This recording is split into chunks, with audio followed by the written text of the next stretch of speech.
Welcome to Property and Investing with Grant and Charlie, the place where we give you access to all the strategies, tools, and tactics to become a successful property investor. Now, if you are watching this, you'll realize I'm all by myself. And if not, you're listening to it, I'm telling you now, I'm all by myself.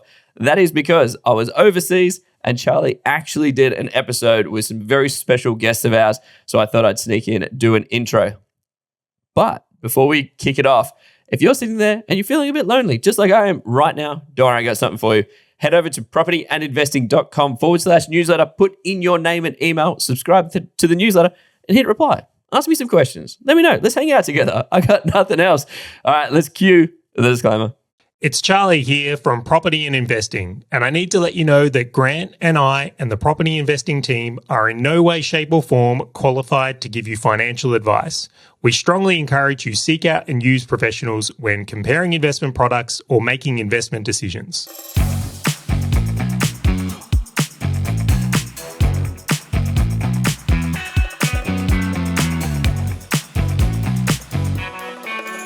All right, guys, here for another episode of Property and Investing. This week, though, we're doing something a little bit different. And I might say this could come out better and change things forever on the show. I've replaced Grant with Karina Fox from D&F Finance. This could be a huge change. Aaron, what do you think? I think we've definitely improved the looks of this podcast so far by dropping someone and introducing someone else. How do you feel about it? Well, I think Grant just bought his property and ran away for a little bit, didn't he? We just had to upgrade looks, upgrade talk, upgrade everything. That I see. So most notably, Aaron and Karina here both work together at D&F Finance. They are mortgage broking and finance specialists when it comes to borrowing, and who I actually personally use. Now, full disclosures, they are sponsors of the show, but I bring them on here for very specific reasons because they are excellent, and I mean excellent at what they do. So if you are looking to get some assistance with borrowing or you want to have your loans reviewed with all the things that are going on, highly encourage it. Now, I've brought them both on for a very specific reason today, and I'm going to say it is of self-interest, huge self-interest. We're talking about the idea of when it's appropriate to actually buy a home to live in, or when it's appropriate to buy a PPR or even that dream home at some point. Now, for myself, this is something in heavy consideration I'm looking at the moment. I'm actually got my eyes on a property right now. I walked past it this morning just to kind of feel what it was like. Dressing down included. I was in my trackies, I won't lie, because it was quite early and I was like, just duck out and have a little look. So we're going to dig into that because I think it's a really important topic. So Aaron, Karina, welcome to the episode. Thank you so much. So awesome to have you guys here. So I'll kick this one off and I'm going to go straight to our newest guest here, Karina, just to make it a little bit awkward. Wait, actually, Karina, is this your first podcast? Absolutely. Amazing. Welcome. I'm glad this is the first podcast. Thank you. Are you a little bit nervous? No, not at all. I am prepped. I am ready. I'm present. Let's get into it. Amazing. Well, I'm just going to go straight for the hard-hitting question out of the gate here. In your opinion, when is the appropriate time to buy your PPR on this journey of being a property investor? So, you know the analogy of how long is a piece of string? How deep's a hole? Pretty much. It's all based on the individual. So I feel like when is a good time for you might not be a good time for someone else. Everyone's circumstances are different. So you've got to, kind of consider your own position and whether it's the right time for you. It could be tomorrow. It could be a year's time. It could be never. So my opinion on that is it's an unknown. Can I ask a personal question then? What's your own opinion for yourself? How are you approaching it? I don't have an intention to buy a PPR anytime soon. How did you come to that conclusion? My partner and I had an interesting conversation that he has no intention to buy a PPR. But jokes aside, I don't have a drive or an appeal to live in one particular area right now. So it's something that 10 years I've been moving around, and I quite like the idea of living where I want to live and, having some options available. Circumstances might change. I don't have children, so the idea of settling down to give stability for family is not a consideration right now. So perhaps that could change my idea of settling in one space. Do you know what? Often, I guess the idea of renting gets looked down upon for many reasons, right? I suppose security being one of the most notable and just the unknowns of it. But that flexibility piece, when you are a renter, to not be locked into any location and have the idea of like trying and almost like wayfinding our way through different locations, really an advantage that can come into this. So a very interesting way to look at it. Now, Aaron, I want to kick the same questions to you and see how your opinion, I mean, maybe you guys shared notes and they're going to be the same, but at the same point, I suspect you might have different points of view here. So from your point of view, when is it appropriate for someone to look at that PPR?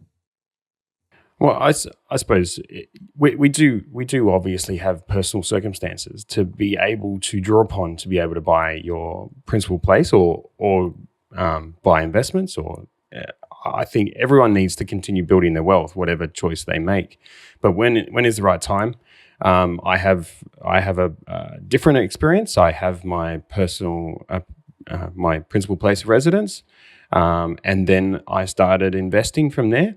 My kids are walking distance from school, and as they've grown older, that's been a little bit easier for them to get to school and back. The principal place of residence has provided the unfair advantage on a few things to be able to build wealth. So I feel that this question probably could be summarized in two aspects. You've got some financial considerations, and you've also got some social context to be able to put into it. Love Karina's story with regards to wanting to live around a whole range of areas. And I like the story of being able to have safety where the kids can walk to school as they grow older. So, but also financially, like raising interest rates, decreasing house values, taking the media aspect of things, like, is it financially right now? Or is it something that you just want to get some roots down and have stability there? It's such an interesting topic, and I would love if we could almost like bring up some different factors for people to consider. So brainstorm on that while I share some experiences here. For me, and I'm going to share what worked out for me, but I noticed this isn't for all people. When I was about 22, we bought a home just because it was what our parents did and was kind of encouraged. There wasn't a lot of thought that went into it. And to this point, I still think one of the funniest things that's happened in my life is I bought this house basically because I liked the garage. At that point in my life, I felt like the garage was very important and this property had a killer garage. And I was like, well, we're going to be set for here. Now, just coincidentally, it was in an area with a really good school zone. It also had massive government infrastructure spending coming and a whole bunch of other like growth factors that made it a really good investment. So in my case, I got lucky. I don't pretend I was a genius. I look at this and go, hey, I bought a place because it's got a nice garage. Just so happens to turn out it was a really nice investment and has essentially, I'm going to say, almost tripled in value since I bought it when I was about 22. Now, in my case, that experience has ended up being a really powerful leverage point and leap point for me to do investing. It's inevitable that having that type of asset and that type of equity available to me offers huge advantages. But if it didn't grow the way it did, which didn't happen for all people, and you only have to look to what happened in WA and Perth after the mining boom. If you bought near that peak and then it went down in value over that time, you wouldn't have had the same options I had. Right? So I really look at that and go like, that was lucky and is from there. Now, what I find really interesting about this topic is that for someone that maybe didn't have that experience, and let's say they're a little bit later on in life and they're at that position where they've got that first deposit, right, or that deposit, and they're now electing, well, do I buy a home to live in or do I invest? Right? This is where it gets really fascinating because I didn't even consider the idea of investing. It was just, buy a home. But when someone's stage of life is different, and this is the personal circumstances we're looking at from there, that's where all these conflictions start to come from. And then the other side of things is once you start to invest like I have, that when do you upgrade becomes a really interesting question as well. Or when's appropriate to buy your dream home, when that becomes appropriate as well. So then the idea of these things start to become more poignant. So I'll kick over to you first, Aaron, on this one. But when you're looking at that considerations thing, and you mentioned a few already, like the social ties and things like that, maybe being close to family is important to you in that context there. Are there any other considerations you would throw into the mix here? Well, we could pick on the landlords here if you really want to. We're on a property podcast, so who wants to answer to their landlord anymore? Who likes to have a repair refused, or someone else ruling their life, or every 6 months having things your rent go up? Like, I know I'm pretty well picking on people that need to invest. No, you're actually throwing shots at me right now, Aaron. So for my personal circumstances at the moment, I'm actually renting right now. We had intended to buy in the area we're living at the moment, but with all the things that were going on during the pandemic, we actually couldn't find an appropriate property. And we still wanted to be in the area, so the decision was made, we'll rent here and eventually buy in this area. The experience of being a renter after being a homeowner has really highlighted to me just like, yeah, Australia doesn't necessarily have the best rental setup compared to what is seen in other places. So you mentioned this one here around repairs and things refused. We asked, and this is so ridiculous, we asked for some fly screens to be put on the house because we were like, well, we don't want bugs and things to get in when the window is open, thinking, they're not expensive. We're also thinking it's good to look after the property. We want to do the right thing. We don't want to be making a mess here or have anything go. To have them come back and say, you can put them in only 3 rooms. We're not doing the whole house. I'm like, what? That is absolutely ridiculous. And then to your second point is that rents have gone ballistic in the area I'm in.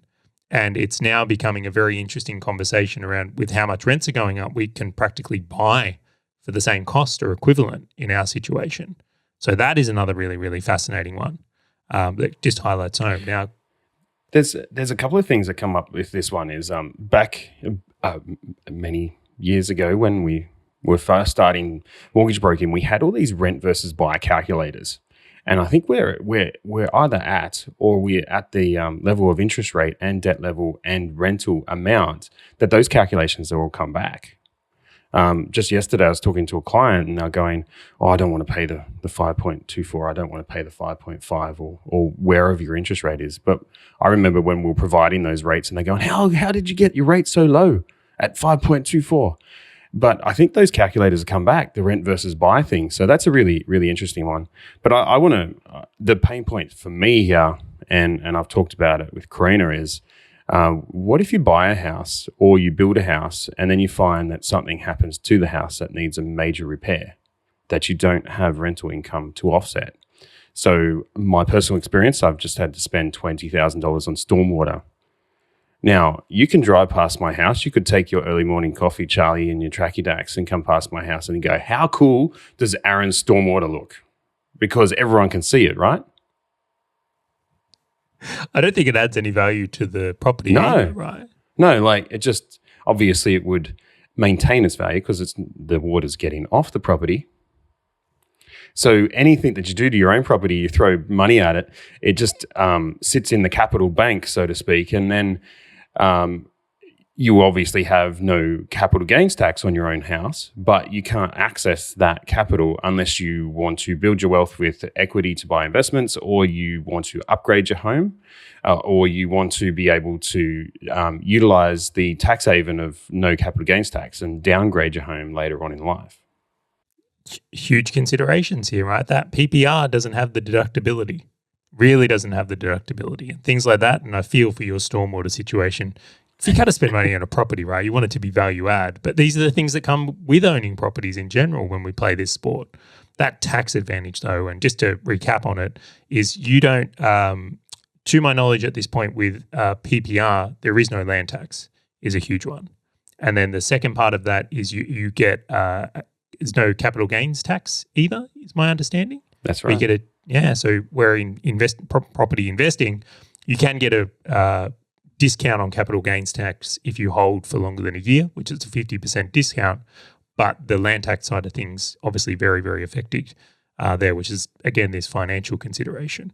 Now, Karina, I want to kick back to you. What's your experience been like as a renter? Is there a desire to own a home, or have you had a great rental experience? The rental experience has been interesting because... Wait. No one says interesting because it was good. No, because you say your landlord has come back and said, yes, we'll put the fly screens in, but in 3 rooms. But often the case can be, no, we're not going to fix that. Or you have another means for airflow, like your air conditioning's not working, but all the fans are working. So because you have another option, we're not going to fix the one that actually heats, not just cools. So renting is interesting. I actually have another way of living as a professional house sitter. So I kind of get and have had over the last 10 years an experience where I actually haven't paid rent. I've just lived in other people's homes with the requirement that I look after their animals while they're away. What a setup. Talk about like the not having to live with your parents so you can get out of the house while maintaining a low living cost so you can invest hard. Like what a leapfrog method to get into property investing. I am a professional nomad. I dig it. Do you have the desire to own your own home though? Is that something you personally see and want? I can see it in 20 years' time. I can see it in the idea that when I'm retired, I can imagine, like the idea is, 60 and packing up and going traveling and, the grey nomads in their caravans around Australia or something like that. But the reality is, health issues can often kick in. And I think that the dream of traveling the world at 60 might not actually be a reality. And I think there is something to say about stability. And I think as humans, we do seek stability. I love change. Adaptability for me is I'm open for it and I'm all for it. And, everyone in the office has a bit of a joke about I live in my car and I move around. And, of course I've got super glue in the boot of my car because everything is there. Mind you, I've got a coupe, so there's not a lot of room in the back of my car. But it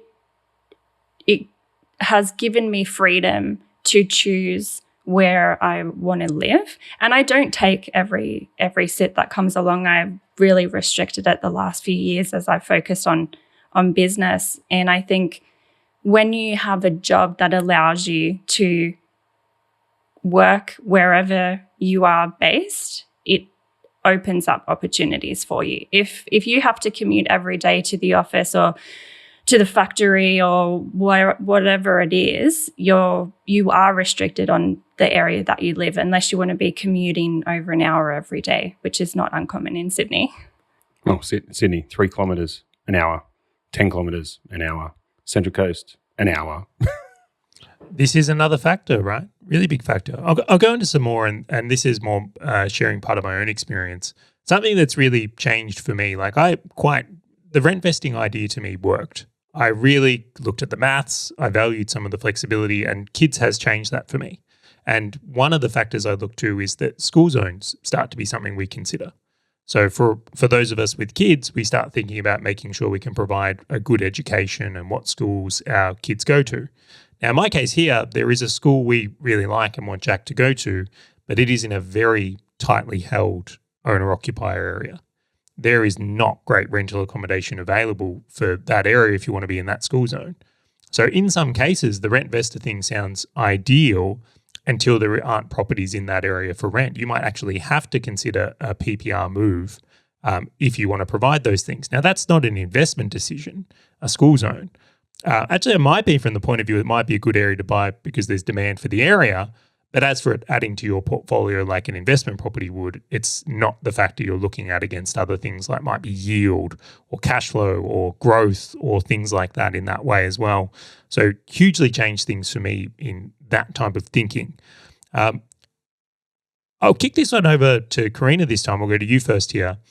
Do you think the idea of being a rentvestor your entire life and then just having let's say a good accumulation of assets is still a viable thing in the setup of Australia? Or is that rentvestor thing kind of changed now that rents have gone up so dramatically in recent years?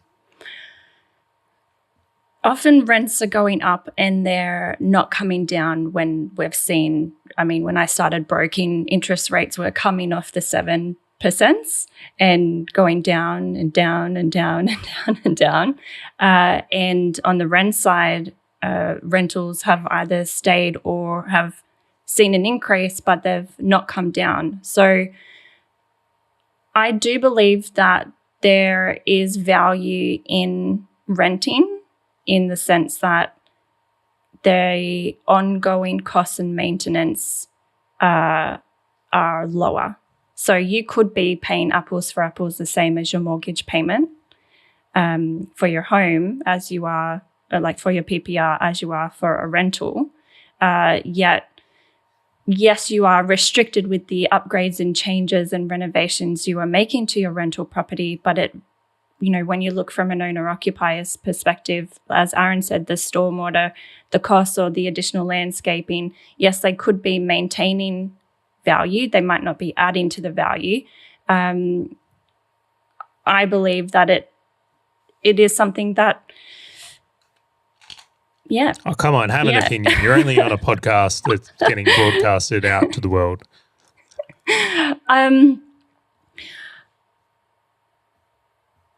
I think it will continue for a substantial period of time longer, the rent vesting journey. There's a lot of space in Australia. There's a lot of developments that are still happening with immigration, coming back in. I think there will be an appeal for a lot of people who in other countries are used to renting.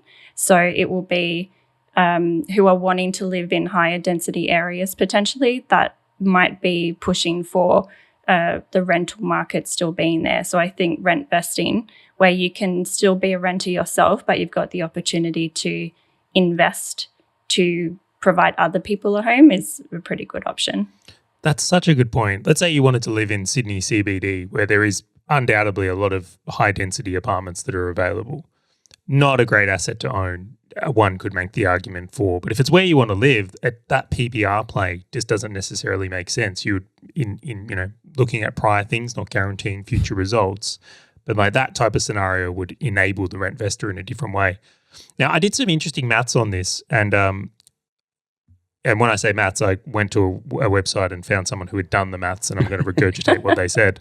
The maths says that if after 14 years, so if you were to stay in the same place for 14 years and rental rates remained, on average for the last 30 and everything else, after 14 years, you're better off having bought, because the mortgage payment that would be on the home would now be much lower than the rent to offset all the maintenance and everything else that goes into it. But the big flaw in this is that it doesn't take into account if you had invested the difference across that. So if you did do the rent thing, but you were diligent enough to do some property investing to the side, well, now the maths is really blurry because the potential returns on what you could have got in other factors start to weigh into it. So owning a home versus renting a home, the numbers can be so heavily skewed to one being a better or not better financial decision that it really does throw up some more into the mix here. Now, Aaron, what is your view on this rent vesting thing? Is it viable in Australia to be a rentvestor your whole life? And is that a path people could pursue rather than, I suppose, what we'll call the traditional Australian dream here? Rent vesting, I think it has its place. It has its place for a starting out investor that may not have the deposit that's required for buying an owner-occupied property where they are working, where they need to go to the factory, or where their place of the schooling for their kids are.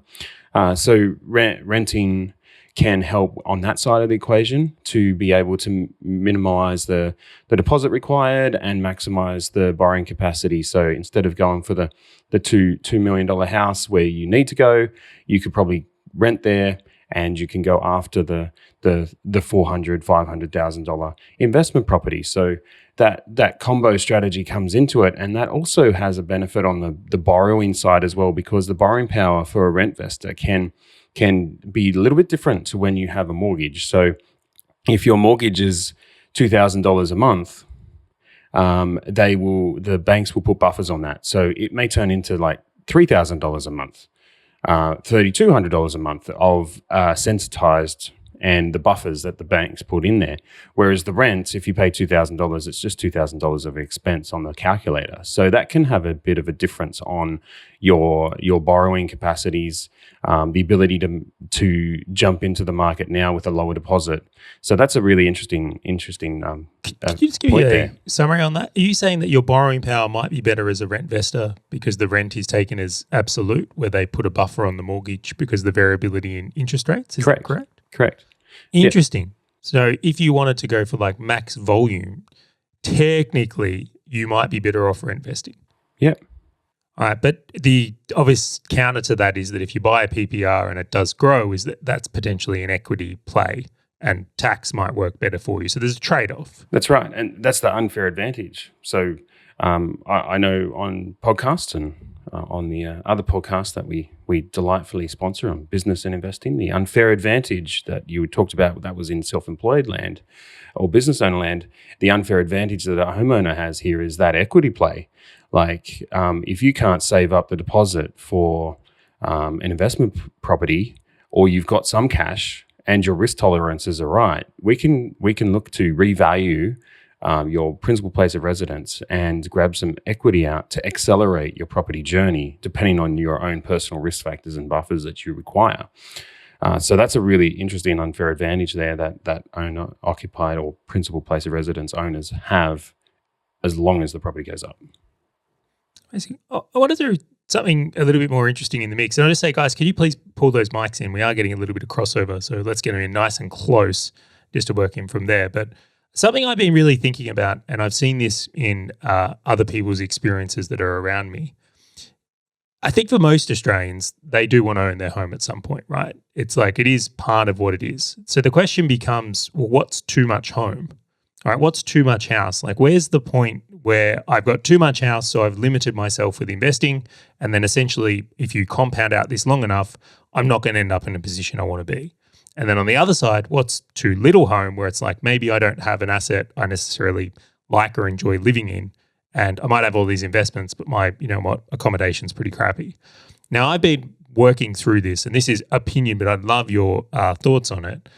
For me right now, one of the things I'm very diligent of is that my PPR is not more than 30% of my entire portfolio. And the ideation behind that is I want 70% compounding for me outside of that residence. Thinking back to the original Robert Kiyosaki type ideas of like your home is not an asset in one sense because it costs you money to run. It does provide you with accommodation, but let's not start that debate too unheated there. Now, if I revert, and when you think about it, is if 70% of my portfolio is outside my home and that's compounding with an income stream, later in life, that's going to absolutely well and truly support all of my lifestyle costs, provide a really great asset base, and enable me to potentially, retire early or whatever options I would like, or really just explore the things I want from life. If you flip that the other way, and let's say 70% is in your PPR, and then you've got 30% outside the home, you can just see that that's going to be a very slow path to accumulating enough wealth where you actually get to be that financially independent person. So I'm of the view, and this is what I'm running with at the moment, that 30% makes sense to me. I know if you're earlier on in your investing journey or life journey, you may not be able to work to that. But at my stage, that makes a lot of sense. Karina, do you have a view on this? Like, what's too much house? Is there anything you've seen or experienced with the clients you work with, or even in your own opinions where you think there's something people can gravitate towards? I like the idea of the 70-30 numbers. We work in numbers, so wait. any percentage. Does that mean I nailed it? I think I've nailed it. Nailed it. If you've got too much house, the house is reliant on you, your income, your earning, your capacity to manage that.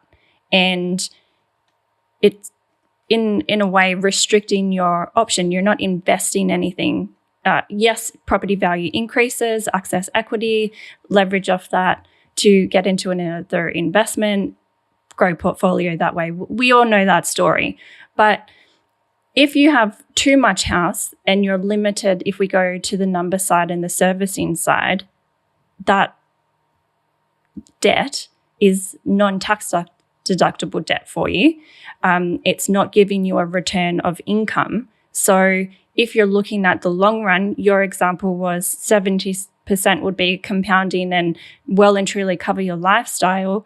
Well, if you have 70% house, then what is supporting your lifestyle? I concur. I think there's other factors to this as well. If you get to a stage where you can work that type of ratio, you also start to consider, well, if I leave it a number of years, I would be able to sell something in the portfolio to pay my PPR off while still having a great amount of investment properties around it as well. It really opens up a lot of strategies, I think, as well. Now, just to be really clear, you're locking in on the 70-30 as well? You're good with this as the too much house ratio? Yeah, today. I'm trying to get votes behind absolutely. it. It works. It works today. It makes sense. If it makes logical sense, then it works. Man, Aaron. I thought you were reading your income shouldn't go more than 30% of your repayment to your owner occupied place, and you've just mirrored that off. Some people Absolutely get up to 40 now. Well, again, my views are a little bit different on that. It's like I actually, they say, and just to clarify that, I think in general, the belief is commonly in many budgeting circles, I think Dave Ramsey and others, is that if you look at your household income, 30%, no more than 30% should be what is your house payment. And then the 30% of living, and then I believe about 30% for them is what you should save. Now, I'm not going to say that's a bad ratio in a lot of circumstances, but I actually look at it and think that personally, if you are investing too little and have too much going into a living situation, it's a bad ratio. I think that if you're investing less than, let's say, 30% of your income, it's probably too little to make the type of financial leap that many of us aspire to. And for many years, I've been in the 50% category. So half of what I earn goes into investing, and that's what's enabled me to get good results, is because I can contribute so much to investing. Now, coming into you, Aaron, what's too much house? Where do you see that? Oh, well, I was listening to you guys and I was trying to calculate what mine was at the moment. So I'm sitting at about 40% owner occupied. Now, this is where it gets interesting though. If, let's say, your properties were, so your ratio is still in favor. If, let's say, over the next 5 years, that would naturally shift to Absolutely. being into that 70-30 because you've got more growing outside than inside. And you potentially may add another property. I know you're, but do you know what? I suspect you've got your eye on something about now. Wouldn't surprise me if you've already got a play in the works. We've both got similar plays in the works. Karina and I and Karina's partner, we all got similar plays going on right this second.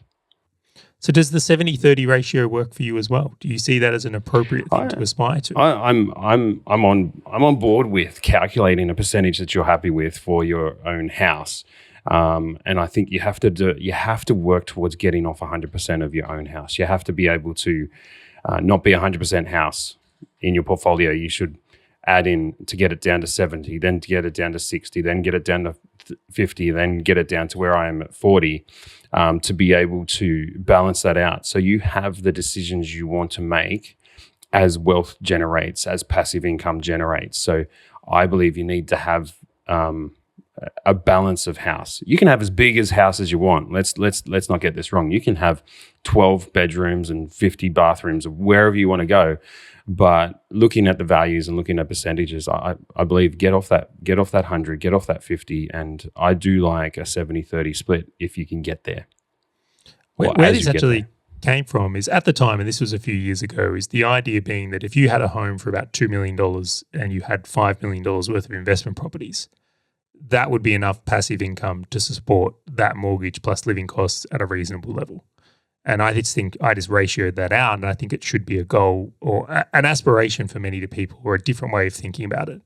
Conversely, if you look at your numbers right now and you're saying, well, geez, my home's only 10%, it's not unreasonable to think that upgrading or buying a nicer home is reasonable. You're not putting yourself into a compromised position if investing for you and financial independence is important. So I think there's a double-sided play here to think about it. All right, next one on my list here that I really want to dig into a little bit. And Aaron, thank you so much for including this in the notes. You've spoken about the idea of potentially someone's built up some investment properties. So maybe they're a rentvestor, or maybe they've got a home and they're going to upgrade at some point. the notion around at a point you can use equity from investment properties or potentially even sell an investment property to buy a PPR or to leverage into it. Now, I'd love to explore this, and I'm hoping you've done a little bit of research on the tax side of this as well, because when we go into this PPR land, it's like if we take equity from a investment property and we put it into a PPR, how does this all play out from, do we get the deductions still, or is that kind of moved around? And Karina's giving me eyes off like, Charlie, you're a can of wormings this. I'm ready. So put it in a borrowing sense of the word. So we can go down the line of is this good or bad? And we've expanded on the topic of whether buying your own home is good or bad. And let's say you've done the rentvesting, you've built up an asset pool. What happens when you go to the bank? The bank allows you to take equity out of property for genuine reasons, and buying your own home is a genuine reason. Buying an investment property is a good reason. But when you go to buy, you pull money out of your investment property to be able to use it as a deposit on your own home, then that component of the borrowing sucks up some of the loan-to-value ratio and also becomes non-deductible. So in the bank's calculators, we have usually a tick box. Is this investment or is this deductible? Yes or no? And we have to tick the no box in this case. So that may change your borrowing capacity, where you may have thought, oh, that's an investment property. We can make investment debt. We can just pull the money out and we can put it in our owner-occupied offset. That's another conversation we've had before with a few clients. But there can be some traps on that one, because borrowing capacity and your loan-to-value ratio position has to be monitored slightly different if you're going to pull out equity off your investment property. It can work really well where people are looking to upgrade their owner-occupied property and turn their other property into an investment. Say they need a lot more time to move house, say it's moving from acreage to acreage, and they want to move over a period of time, but they're able to rent out the home and help their personal circumstances. It's just about structuring and whether it's good. I think selling makes it cleaner to buy your owner occupied, because you just clean up the capital gains tax, you clean up all that stuff. You know exactly what your deposit is post-tax. And then you can go after your principal place of residence, especially if you've been rent vesting for a while and you're now wanting to settle down. But using the equity can be a good alternative, but just noting that the borrowing capacity can change, and you need to accommodate that in the right structure, so your accountant is not going to pull their hair out to try to get that tax return done for you. Do you know, it's so funny as you mentioned that. B, my wifey, and also accountant, right? It's clear that in her eyes, selling a property to upgrade our PPR works best in her mind from that point of view, right? Cleaning up the books. But you've got this whole other layer to that question, though, is like, is the PPR you maybe have now, if you're an upgrader, is that a good investment still? Like, what's the outlook on that property? Or do you even have to sell it? So if you've got an asset, and this is my case, so the original PPR I mentioned I've bought in my 20s here still continues to perform well. It's not an asset I necessarily want to get rid of. I think the outlook is there. So is the juice worth the squeeze, right? Is the potential headaches, compromised borrowing power, all these things that start to look at it becomes another factor in what we might consider here? Oh, definitely. I was just thinking about the juice and the squeeze. You take your investment property and it's an orange, and you take your owner occupied and it's another fruit, and you might end up with tropical juice. That is exactly what I feel like I have right now. Yeah. It's definitely, it's funny when you start to enter this PPR conversation about the thoughts, it is so different than investing. It's like, because you're imagining, when I look at investment properties, it's like I'm not imagining living there. I'm very like, is this a good investment? But when you start to look at PPR, it's fascinating how many emotional decisions and things that you wouldn't factor into an investment decision come into it, like the walkability of an area, right? It's like even down to silly things of like, how easy is it to visit family from here? Or freeway access, or things that affect our daily lives become way more important than the area itself.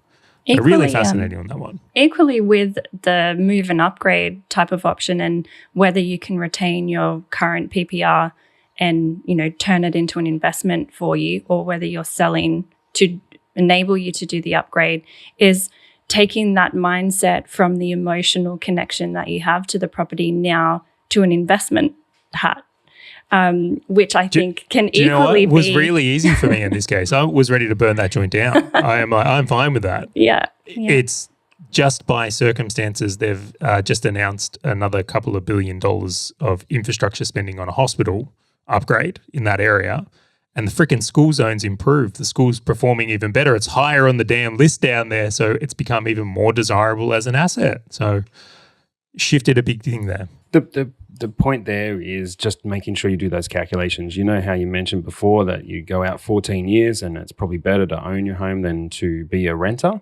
You probably got to do some more numbers and get your investment team on side, aka your accountant, because if you do move out of your first owner occupied and you feel like it's a great asset and then you move into another one, which becomes your principal place of residence, when you rent out that other one, there's some time periods in current taxation laws and things like that to be able to make sure that you can maximize the benefits if you desire around capital gains, and or if you go over the time period that you understand what is going to happen then when you have to offload that asset if you ever have to.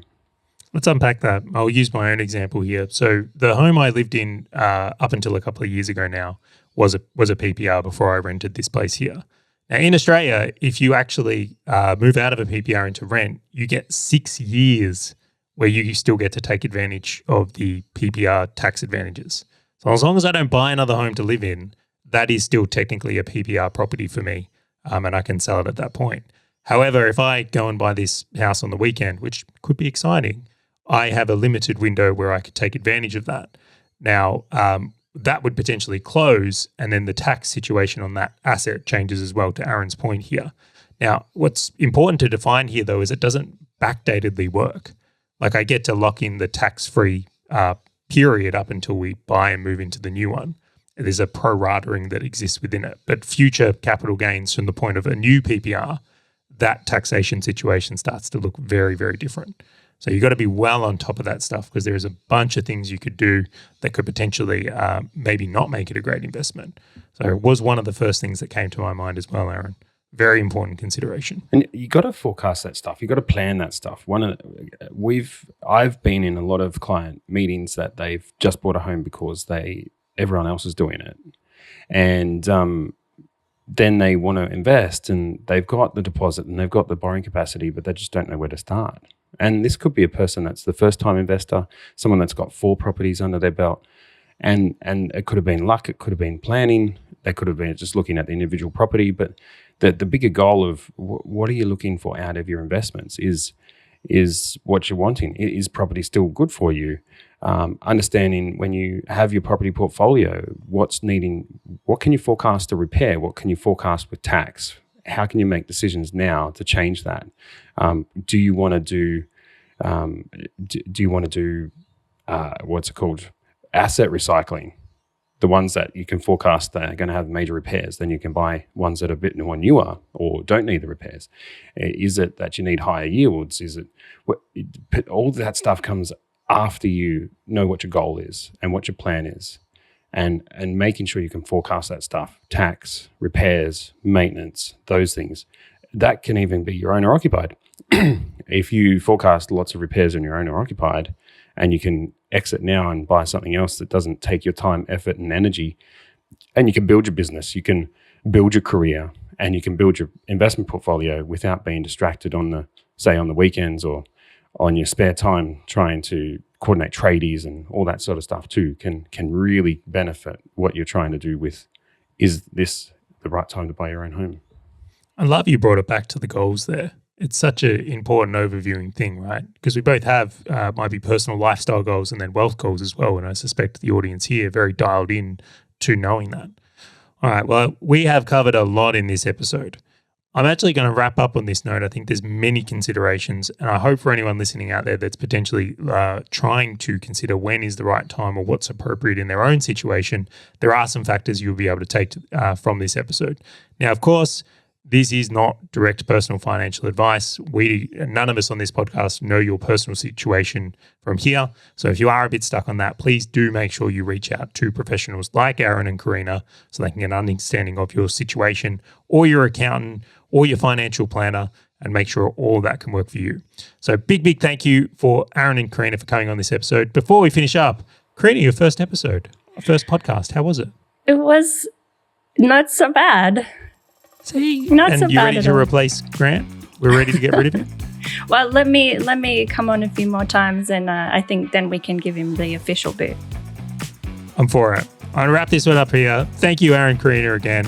That's it for another episode of Property and Investing.